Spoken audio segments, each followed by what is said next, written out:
Welcome to In the Name of the Law with your host, Liisa Speaker from Speaker Law Firm. Joining her today is Stephen Sinas from Sinas Dramis Law Firm, Kent Wood of Wood & Associates, PLLC, along with Mary Chartier and Chartier Nyamfukudza from Chartier Nyamfukudza, PLC. Now let's discuss some remarkable stories and real cases. Welcome to In the Name of the Law, a legal talk show. Today's episode, we're going to talk about parenting time during COVID, getting false confessions reversed, and understanding your auto insurance coverage. Stay tuned. In the name of family law. Today, we're going to talk about the many issues that have arisen with parenting time cases since the onset of the COVID-19 pandemic. I'm here with Kent Wood, a family law attorney with offices in Lansing and Battle Creek, and he is the managing partner and owner of Wood & Associates. We're so glad to have you, Kent. Oh, thank you. So let's get started with some quick help us understand what was going on at the beginning of the pandemic, and then we can talk about what is happening today as far as the rules and regulations governing family law cases and specifically parenting time. Okay. Well, the beginning of the pandemic, I would say, kind of that January 2020 through March 30, 2020, the first 3 months, we're not sure if what's going to happen with school. Kids are going to go home. Are people going to be at work? We started getting all kinds of calls in terms of how is parenting time going to change? Are we going to have to let my child go back and forth? Well, the Supreme Court actually issued kind of a general statement saying in March of 2020 saying, hey, look, you got to follow court orders, right? You got to follow parenting time orders. There was even the state governor, she issued some restrictions, but one of the exceptions was traveling between two homes so that parenting time could continue. And so that's kind of where things were at when things had started. And then what is now 18 months into this, is there anything different? Are we still supposed to be following court orders, for example? Oh, yes, we're definitely always supposed to be following court orders. Things are different because I guess, we're trying to go back to school right now. Some of the things that are happening right now that I know of is I've got an employee whose child went back to school, but now that child is on 14 days quarantine. So now we have to figure out for her how to do work schedule for her. And fortunately, she's not dealing with a parenting time situation. But another client of ours, well, not a client of ours, how do I say this, teacher friend, as said when she started school on week one, my kids go to school, and so week one, the desks were all together, 4 to a spot. Week 2, the staff suggested, hey, maybe if you want, separate the desks. Week 3, they're saying you have to separate desks, keep space. She feels that there's going to likely be sending kids home again. Right, which is going to affect not only the workers, and their jobs, but also parenting time when there's issues. So, let's talk a little bit about the kinds of calls that both of us have been getting from parents, often panicked calls, when they have issues arise in their family that are somehow related to COVID-19 and parenting time. Well, the first one is when a child has to be quarantined. If the child has to be quarantined, the call is, do I let the child go to see the other parents still? And what's the answer to that? The answer is yes. You have to follow the order unless the order changes. Even if they have COVID-19, the other parent would have to go to court. Yes. To keep them in their house during that 14-day quarantine period? Yes. If you're asking me if the child had the actual COVID, yes, because as a parent, you're supposed to be fit enough to take care of a child, healthy or sick.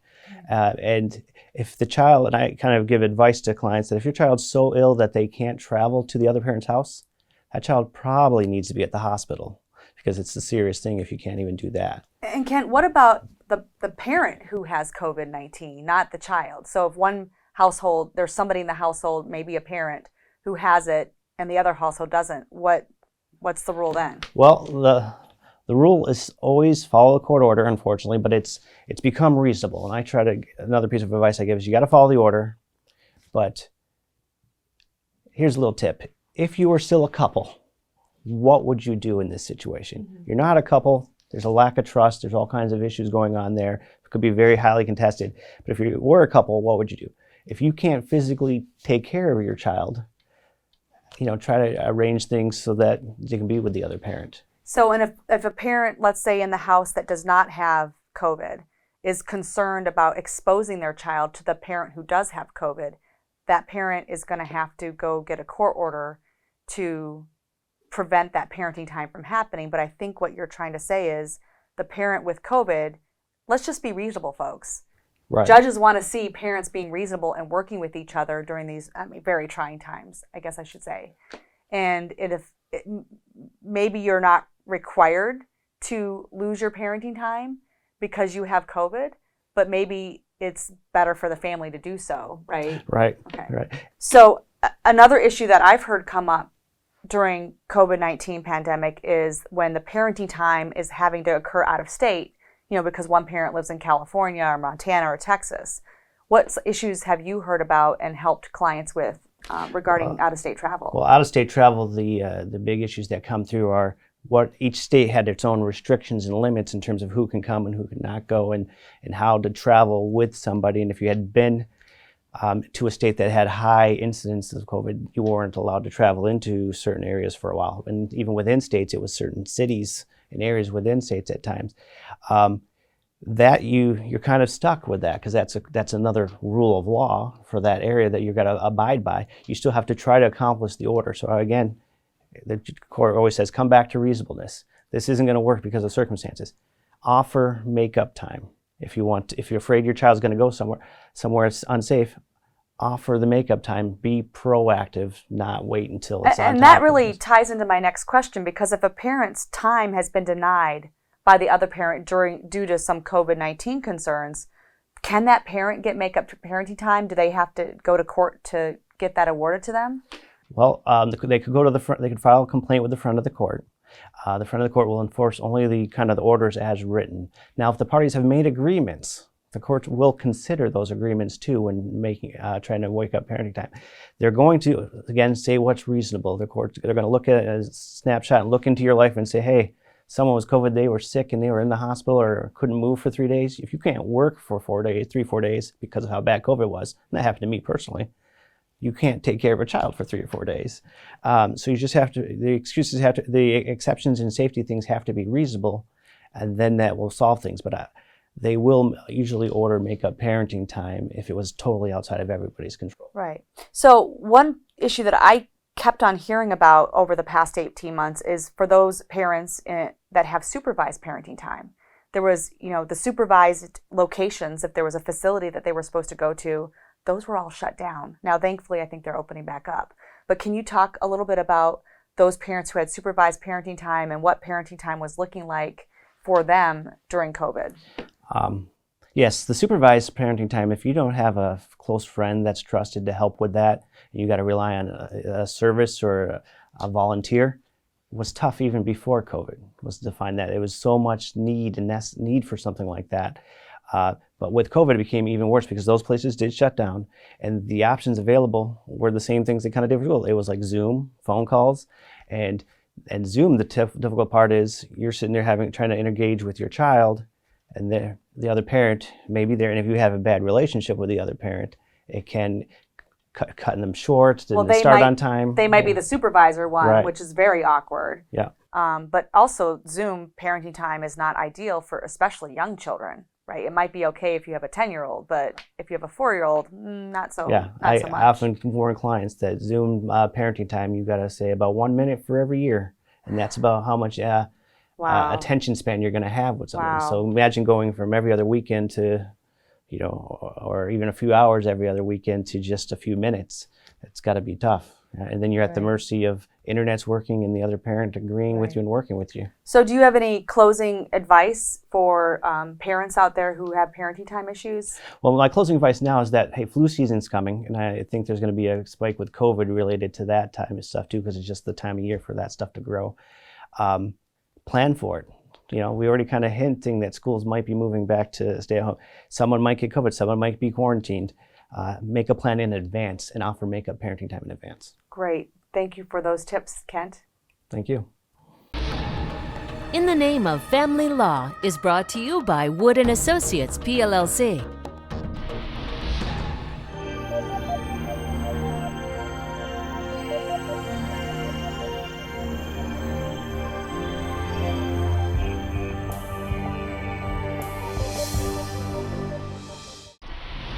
In the Name of Personal Injury Law. There's a new auto insurance law which really impacts what buyers are purchasing for their insurance coverage. But it's pretty confusing, and so today we have Steve Sinas, a personal injury attorney at the Sinas Dramis law firm, to help us understand what we have as consumers for our insurance coverage. Welcome, Steve. Thank you very much for having me. So it's unfortunately a little complicated to understand what your insurance coverages are when you're talking about auto insurance. And the way to really understand it is that you have to pull some documentation that your insurance company has given you. They probably gave you a big stack of documents. It includes an insurance policy, which is very important to understand. But when you're asking what your coverages are, you need to understand what your declaration page actually says, how to interpret it. So we want everybody to grab, if they can, their insurance declaration page, and we're going to try to walk people through how to interpret that here so that they can understand what their coverages are. So Steve, you've provided me 3 sample declaration sheets, which we'll be showing on the screen at various times, and we'll also be putting them on the website. But I noticed looking at these 3 sheets, and I'm calling them A, B, and C, that there's a lot of things that are similar in all of them. Yes. So let's start with that. They all have something called personal protection or PIP insurance. Right. That is a coverage that defines your no-fault benefits. If you're injured in an accident, you typically turn to your own insurance company. It covers your medical expenses, it covers your income loss to a certain extent, and some household services. That's the no-fault benefit coverage if you're injured. That's what that line item is about.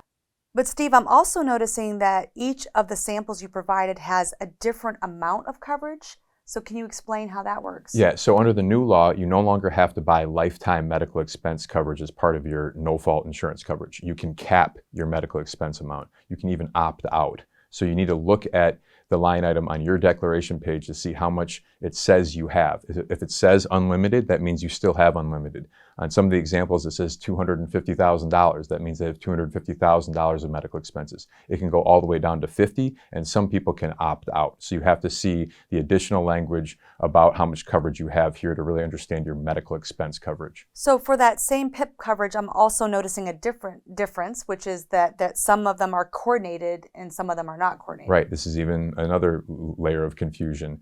If you have coordinated no-fault, that requires you to turn to your health insurance first to pay your bills. So this is an important issue. If you're injured, you have to know who to turn your bills into. And if it's coordinated, it goes health insurance, then auto insurance. If it's uncoordinated, it goes right to auto insurance. And you have to look at your declaration page to determine what type of no-fault coverage you actually have. Okay. And then one of the things that's on all 3 sample deck sheets is the liability policy for bodily and property damages. Can you tell us what those things are? Yes. So liability insurance coverage is the coverage that you have in the event you cause an accident. You're at fault and somebody has a claim against you. And the claims against you now have increased in terms of the amount of damages that you can be sued for under the new law. You were always able to be sued for pain and suffering damages and some long-term income loss. But if people opt out of medical or limit their medical, they can then sue you for their lifetime medical. So liability coverage is that coverage to protect us in the event we have a lawsuit because we made a mistake and hurt somebody. So with respect to that, there is a difference under that line on these 3 samples about the amount of coverage. That's right. And so under the new law, they've increased the amount that you have to buy. It's now the bare minimum you have to buy is $50,000, but the default under the law is $250,000 of liability coverage. So we want everybody to have more coverage. Right, because they can be sued for more. Right. But you can lower it below $250,000 all the way down to $50,000 if you sign a form that we're going to have on the screen that your insurance company has to have you sign. It informs you of the risks of going with that low level of coverage. But if you sign it, you can go under $250,000. The amount on the deck sheet tells you how much coverage you actually have under your own policy. But everybody in the state of Michigan has to carry at least $50,000? Yes, is Okay. the bare minimum. Okay. Well, a third type of policy that I'm seeing, or coverage I'm seeing that all 3 of these deck sheets, is the uninsured and underinsured motorist coverage. That's in the event you're hurt by someone else. It was their mistake, but they don't have insurance or enough insurance to cover your damages in a lawsuit. Your insurance company stands inside the shoes of the at-fault party and pays you as if it was the at-fault party paying you. So that's a really good consumer protection you should buy yourself. And there are differing amounts, as you may see, right? Yeah, okay. You should buy more is the bottom line. You should have more liability insurance coverage in the event you make a mistake, but buy more uninsured, underinsured coverage in the event someone else makes a mistake and also adds insult to injury and doesn't have enough insurance coverage. So increase that if you don't have enough. They're not doing what they're obligated to under Michigan law, or they're from another state. Whatever it may be, protect yourself by buying more of that type of coverage. Okay. So another coverage that is on all three of the forms is something called limited property damage. So there's a limited right to sue an at-fault party for your vehicle damage. It used to be limited to $1,000. Now under the new law, it's $3,000. So if you wonder what that's about, it's about in the event you cause a crash, you damage someone's vehicle, they can claim up to $3,000 from your insurance company. That's what that covers. Okay.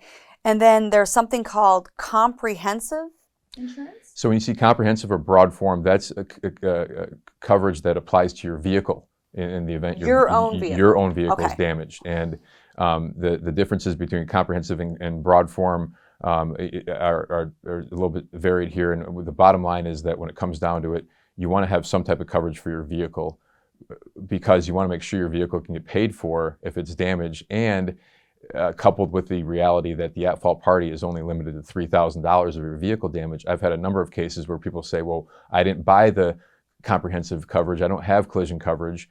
My vehicle damage is $10,000. I only got $3,000 from the at-fault driver who's paying my $7,000. Mm-hmm. You only have a source of recovery if you buy some type of collision coverage in that regard. And property protection insurance, does that cover the same thing? So if you're in your vehicle and somehow you're in a crash that then results in building damage, so you go off the road into someone's house, right? Okay. Or crash into a building, whatever it may be, those are claims that are called property protection claims, and your insurance company has to pay for those damages if it involves your vehicle. And typically, there's some nuances to that, but. Okay, so property damage liability that we talked about earlier and the comprehensive broad form have to do with vehicles. Right. The property protection has to do with other types of property that might get injured. Right. Okay. And then there's something on here called the MCCA. Yeah. Deficiency recoupment fee. Yes. So tell us what the MCCA is. The MCCA, it stands for the Michigan Catastrophic Claims Association, is a reinsurance fund that is there to actually cover the lifetime medical care expenses we all have had under the original no-fault law. Now we can buy less than lifetime. When we do that, the MCCA has no obligation to pay for anything just because of the way the law is established in terms of when they have to pay. And so the unfortunate reality for consumers, though, is that the law still allows the insurance companies and the MCCA to charge us a fee even if we buy less than lifetime and don't have any rights to claim benefits through the MCCA. So you might ask yourself, what is the MCCA doing for you if you're injured in a crash and you have less than lifetime? The answer is nothing, but you still need to pay this fee that's part of its history as this reinsurance fund that the law still allows to be passed on to consumers. But really the recommendation is to buy unlimited lifetime benefits, and that way the MCCA is going to be on the hook for damages that go above. Right, and you then are fully covered. Okay. You are fully covered with unlimited lifetime no fault. Thank you, Steve. That was so helpful. If you haven't found your deck sheet yet, go ahead and find it and then watch this episode again online, because I think it'll be really helpful to you to understand it while you're looking at your deck sheet. And we'll have additional resources online for you to look at too. Okay. In the Name of Personal Injury Law is brought to you by the Sinas Dramis Law Firm. Go to WLAJ.com for more information on today's topics and to view other In the Name of the Law episodes.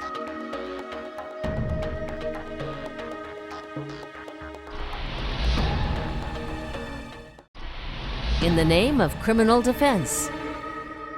Today we're talking about false confessions, but before we get to that topic, I heard that Chartier Nyamfukudza has had their third exoneration this year.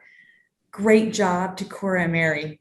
Thank you, Liisa. We're really, really fortunate, and we're so excited.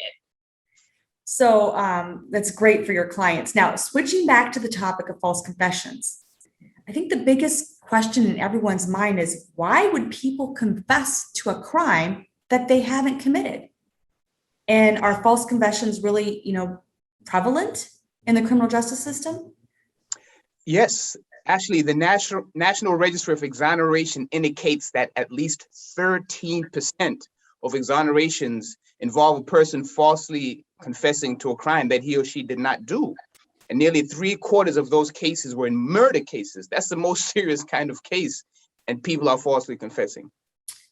So let's walk this back a little bit. Why do people talk to the police knowing they don't have to do so? I think a lot of people believe that if they don't talk to the police are going to think that they did it or think they had some involvement in the offense. And what people don't recognize is there are really only 3 reasons the police want to talk to you. And Kur and I have said this so many times to clients, right? The police either think that you are the witness, the victim, or the suspect to a crime. That's the only reason they want to talk to you. So unless you witnessed a crime or you are the victim of a crime, they're talking to you because they think you are the suspect. And the goal is to try and get incriminating information from you. And it's people believe that if they go in and say, I didn't do it, the police will say, oh, okay. Or they explain, some version of what they say happened, but the police are designed to elicit incriminating information from people. If you could just walk into the police station and say, I didn't do it, and then the officer would say, oh, okay, nice of you to tell me that. Now I'm going to move on. I mean, everything would break down. The police would not be doing their jobs. So going in and saying, I didn't do it is pretty much useless in almost every scenario. Oh, I was just going to say, and we've all seen the TV shows, right? Where they're tag teaming good cop, bad cop. Once you find yourself in that interrogation room, folks are no match for experienced detectives. People have trouble stopping the interrogation. And again, the United States Supreme Court has said that that the police may lie to people, and they frequently do. You mean they're legally allowed to lie? Is that what you're saying? Yes, not about everything, but about facts. For example, oh boy, Larry Lawless is next door telling us the role that you played in The Wire. An HBO show. I don't know if you've ever seen that. Great show. That's a great show. Yeah, one of my favorite scenes on there. They use a fax machine and pretend that it's a truth-telling machine, and they play up a scenario where one of the guy's friends, they see him walking out. He's got an empty McDonald's box, and those kind of ruses are used all the time. Absolutely. Okay, so once somebody's in the interrogation room, what happens to them? Well, they're not going in with a lawyer, because a lawyer, again, except in really extreme situations where you might walk a client in to talk to the police. And I mean, I can count on one hand the number of times we've done that and still have some fingers left over. There's not going to be a lawyer in the room. The person's going to be coming in, and everything about it from the police standpoint is really designed for the person to feel a tremendous amount of pressure to continue talking and to say things that are incriminating. For example, they'll put the person usually as far away from the door as they can, and then they'll position the police between that person and the door to make it very difficult for the person psychologically to think, well, I can just get up and walk out. And the police will have firearms on their hip, which is also intimidating. And usually there'll be 2 police officers. That good cop, bad cop role will frequently come into play. Police will say things like, listen, right, I want to help you. I know you're a good person. Just tell me, that it was an accident. I'll go to the prosecutor. I mean, that's the only way I can help you. Or else, you're going to be charged with first-degree murder or rape or whatever it is. And as Kur said, they frequently make up lies. They'll say, we have a video of you. Like, we have a video of you doing X, Y, or Z. And that really messes with people's heads. And not to get too far down a rabbit hole, but we actually had that happen in one of our cases, Mary. You know which one I'm talking about. Right. Where in this instance, the client said, oh, well, fantastic. Well, then it'll show you that I didn't do or what actually happened here. But yes, police will lie and say they have witnesses and DNA and slowly reveal this fake case that they have against a person. Right.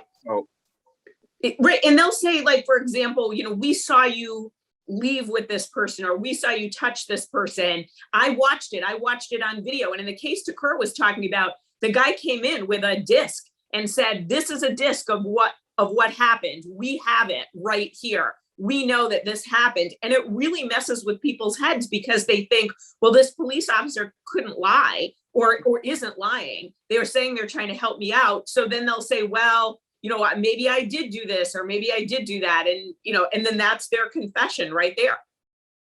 And Kur, what about Like when the police ask about whether there's a theory, if they have a theory about how a crime might have happened, does that occur? So, for example, was it an accident? And yeah, that's one example, because, we can help you. We can make sure that the prosecutor knows your side. And they will often say, look, the first one at the table gets the best deal and so on. But yeah, absolutely. They will try all sorts of theories out on you. The police don't need, they'll say, we need your help. They don't need that person's help, right? These are usually trained detectives. They don't need some guy or some woman's help to come up with a theory. So they'll say, well, what do you think could have happened? How do you think this murder could have taken place? Do you think that, it could have been, somebody could have been hit with a hammer, and then the person will be, well, that's a blunt force object, or that could cause the injuries. It could have been a hammer. So you think it was a hammer? Well, it could have been a hammer. And then it just starts going and going. And we had someone actually confess to a cold case murder because he was so intimidated by the police and couldn't think of a way to get out of the room, and started incorporating details that the police were giving him. And it was this, well, tell us a theory of what you think could have happened. Could she have been taken here? Could she have been taken to this spot? Could this have happened? Could she have been in the trunk of a car? And then all of a sudden, not all of a sudden, but 3 hours later, this guy is confessing to a murder. Fortunately, his DNA did not match the DNA that was at the scene. But when we spoke to him afterwards, he said he was so desperate to get out of the room. He kept saying, I think I want to leave, and they just would ignore it. And, and legally, probably a court would say, well, you could have gotten up to leave, but you chose not to. And to him, it was reasonable to confess to a crime he didn't commit, because he thought no innocent person will ever be convicted of a crime he didn't commit. And, as you started out the show with, we've just exonerated our third client in 12 months, all of whom were convicted of some form of murder and sentenced to extremely lengthy periods of time in prison. And they were innocent of those crimes. So it may seem obvious, but why is a false confession compelling to a jury? Because a jury thinks that a person would not confess to something they didn't do, especially not a murder, right? It just illogical, right? Exactly. It boggles the mind to think that somebody will confess to something like that. Liisa, we delve into these issues and a lot more. We have a podcast called Constitutional Defenders, if anyone is interested in hearing more about it. These cases are fascinating, and people falsely confess and are convicted and are, fortunately, at least sometimes exonerated through DNA. Mary and Takura, thank you so much for sharing these stories with us today. In the Name of Criminal Defense is brought to you by Chartier Nyamfukudza, PLC.